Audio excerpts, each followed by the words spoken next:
예, 제가 후보자님, 최근에 버스 기사 800원 횡령 사건이 사회적으로 논란이 되고 있습니다.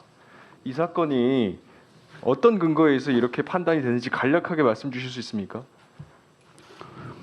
예, 우선 제가 이 자리에 오기 전서부터 그것이 그 많은 논란거리가 된 것은 알고 있습니다. 일단 결과적으로 그분이 저의 판결로 인해서 그 어려움을 겪고 있을 수도 있다는 생각에 저도 마음은 무겁습니다. 그래서 그 부분에 대한 의원님들이나 국민들의 우려에 대해서는 저도 10분 공감을 합니다. 혹시 이게 선례가 있습니까? 제가 선례를 찾아보고 한 것은 아니고요. 이 과정에서 유사한 사례들이 있습니까? 확인해봤더니 후에 확인해봤는데 2002년도에 서울행정법원에서 그런 게 있었던 것 같고, 어떤 사례죠? 같은 이 버스 운송 수익금, 횡령 금액이 얼마나 됩니까, 그 사건이?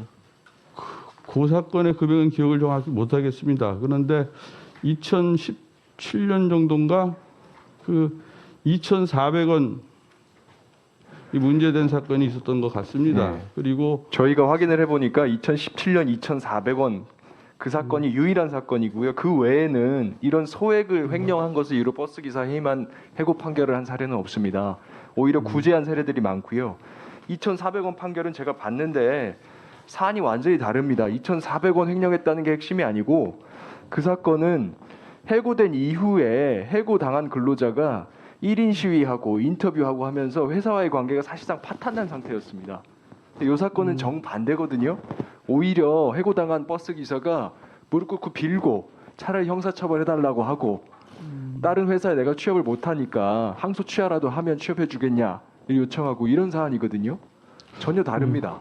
이제 그 사건 그 이후에 과정에서 지금 의원님께서 말씀하신 분하고 또 약간 다른 사정도 없지는 사건 이유가 않은 아니고요. 그 사건 재판하기 전에 있었던 사정들입니다. 이것이. 예, 잠깐 저 영상을 좀 보시죠. 그 400원 먹어도 부자 됐겠어요? 커피 한 잔씩 마셔도 된다고 해도 그거 마신 것 뿐인데 굉장히 억울하고 분하고 그러죠. 제가 힘이 없어서 그랬겠죠. 배운 게 없고 법도 모르고 약자니까 아마 판사가 더 쉽게 판결을 내리지 않았을까요? 무전 유죄, 유전 무죄.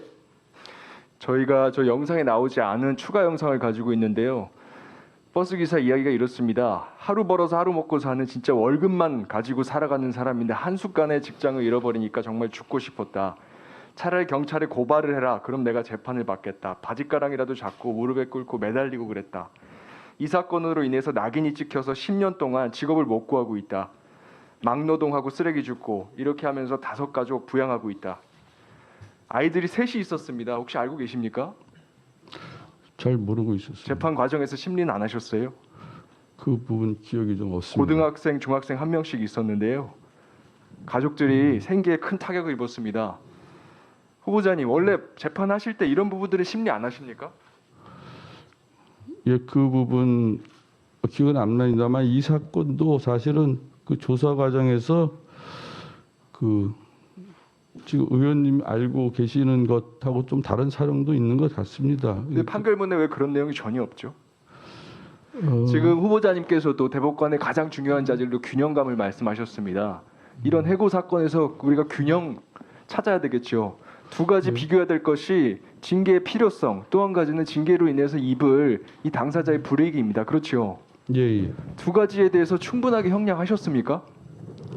예, 계속 반복하는 것 같습니다만은 제가 그 판결문에 그 조사 과정에서 4,000원을 그 책상 옆에 탁 놓고 나왔다는 그런 표를 쓰긴 했습니다만은 그 부분이 또 반대 당사자 주장하고는 좀 약간 다른 면도 있습니다. 그래서 제가 보면요, 유사한 다른 사건에서는 가령 검사를 면직했는데 구제해 주신 사건이 있으시고요.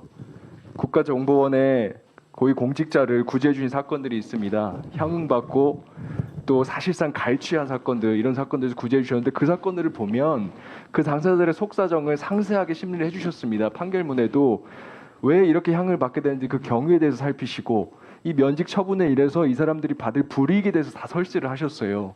근데 이 버스기사 횡령 사건에서는 그런 걸 들여다보신 흔적이 전혀 없습니다. 그리고 이게 사회적으로 이렇게 논란이 되셨으면 충분히 성찰을 하셨을 법도 한데 제가 지금 질문을 해도 가족이 몇 명이었는지 이후에 이 사람 삶이 어떻게 되는지 전혀 알고 계시질 않습니다. 균형이 너무 없으신 거 아닙니까? 예, 뭐 그렇게 지적하시는 것은 제가 앞으로 제가 업무 이렇게 처리하면서 결과로 보니까요. 이렇습니다. 숫자로 그냥 드러나요. 국민들 보시기에는 사람 차별하는 대법관이 만들어지는 거 아니냐 이렇게 염려하실 수 있는 상황이라고 생각되지 않으세요? 예, 그런 우려가 있다는 점은 뭐 저도 공감합니다만. 네.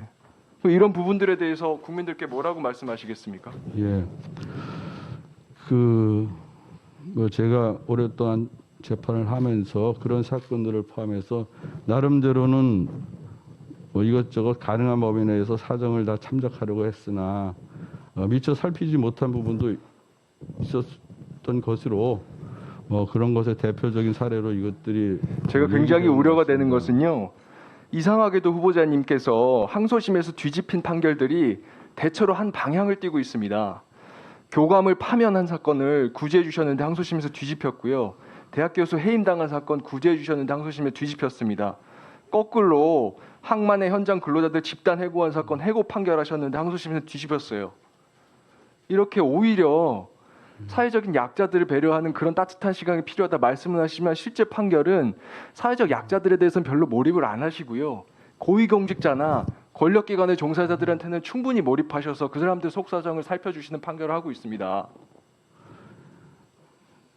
예, 제가 주로 파면 판결들에 대해서 잠깐 말씀드리면은 예, 저희가 재판할 때 공직자 제가 마지막으로 드리고 싶은 말씀은 충분히 성찰을 하시고 오늘 중으로 저희에게 이런 대법관을 저희가 국민들한테 선사를 해도 안심할 수 있는 것인지 앞으로 매년 4천 명 이상 재판하셔야 될 거 아닙니까? 그렇죠.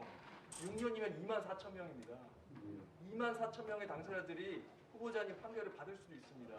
2만 4천 명의 국민들에게 저희가 이런 대법관 후보자를 선사해도 안심할 수 있는 것인지 그것에 대해서 성찰을 하시고요. 저희들이 좀 안심할 수 있는 답변을 주셨으면 좋겠습니다. 예, 유념하도록 하겠습니다. 네, 수고 많으셨습니다.